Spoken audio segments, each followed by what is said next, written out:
For the power of truth, this is the Glad Report.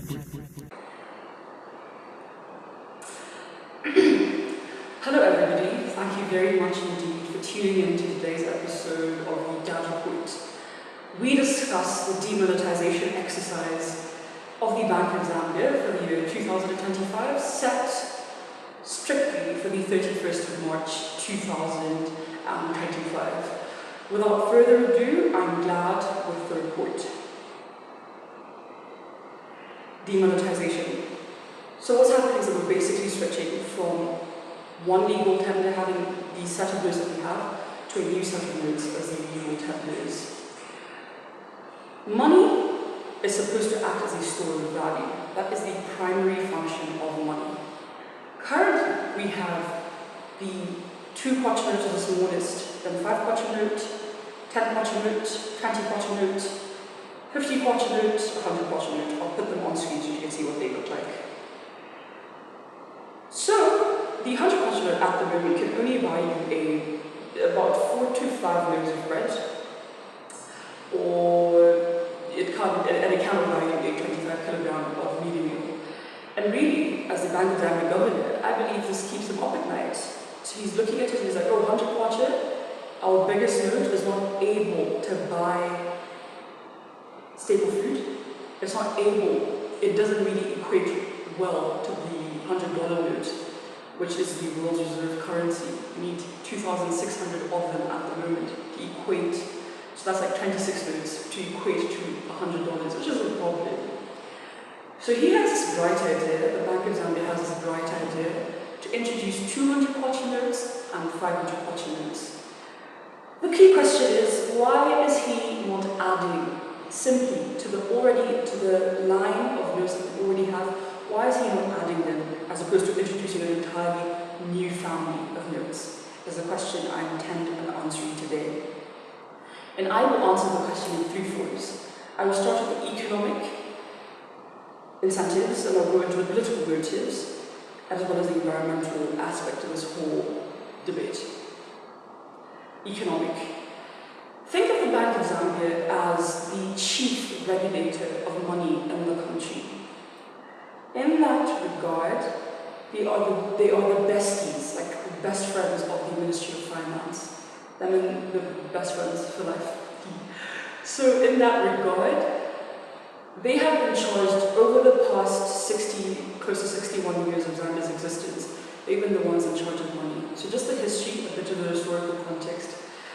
In 1968 was the first time we had the Zambian Kwacha introduced, replacing the Zambian pound, which was existing from 1964 to 1968. So 1968, Zambian Kwacha was put into practice. 1968, 2 kwacha was 1 pound, so the kwacha was doing rather well.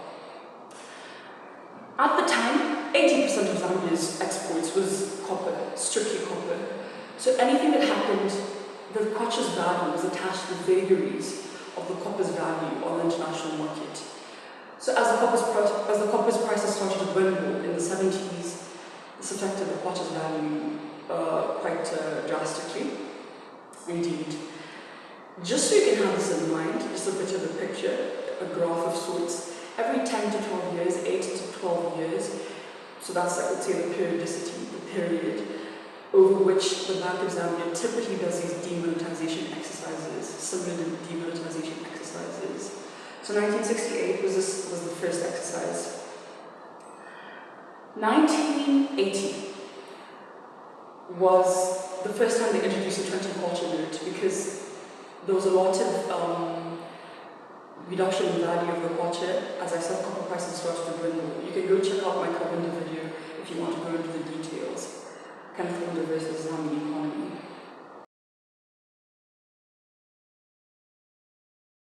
As the Third Republic was put into play under President Chiluba, the late 1990s saw the introduction of the 1,000 kwacha note, 5,000 kwacha note, and 10,000 kwacha note.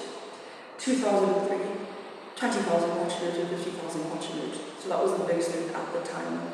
Then comes a patriotic front in 2011, so 2012.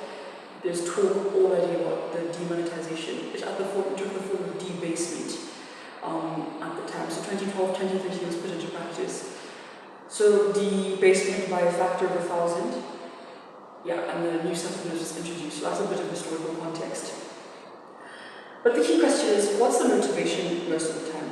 As you saw, Dr. Danny Kalialia, his motivation, he said, was inflation, inflationary pressure, stating that, and historically, it could be marked as true, indeed, saying that because of inflation, the kwacha is losing value constantly, and the biggest the biggest legal tender has no value. So to match that, we're changing.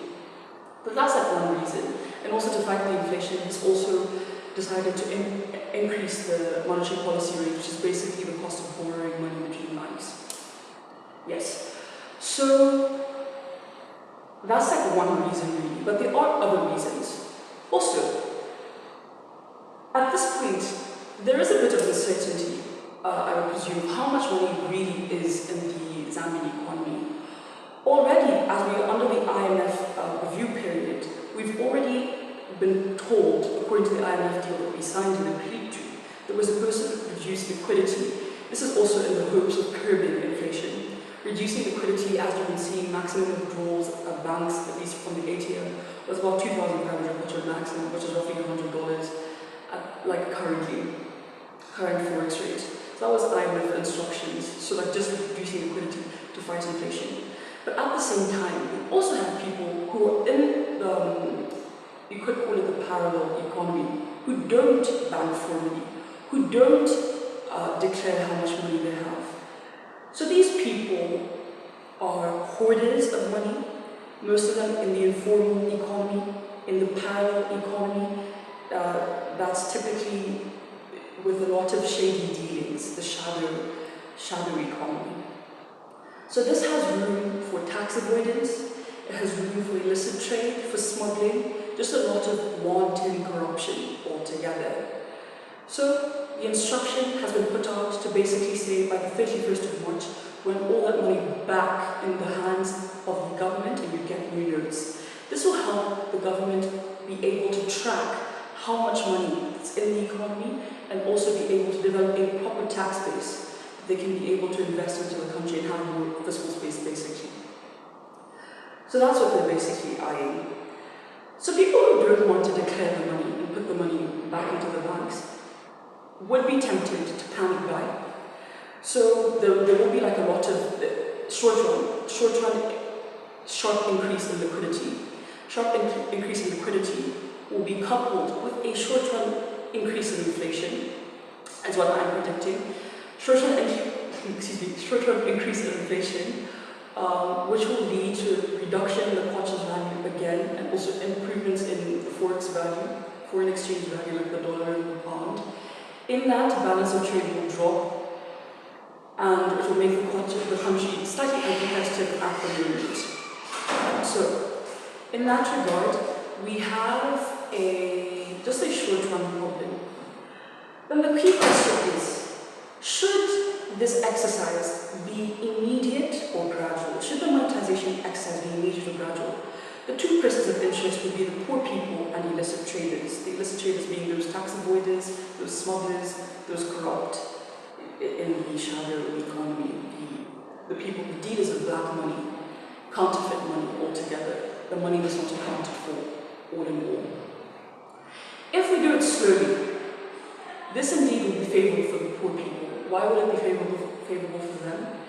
Because they will be given time to be sensitized, to be told what to look out for in this new money, what this new money will look like, how they're supposed to bank it and what, and how they can get it. So it will be favourable for them. But for the illicit traders, they'll also be given time to change the money into foreign currency. They'll be given time to change the money into real estate, into other properties, which for the government, yes, the Financial Intelligence Center would try to track, but it will not be as effective as them just handing it in, being forced to hand it in as quickly as possible, which is the deadline on the 31st of March.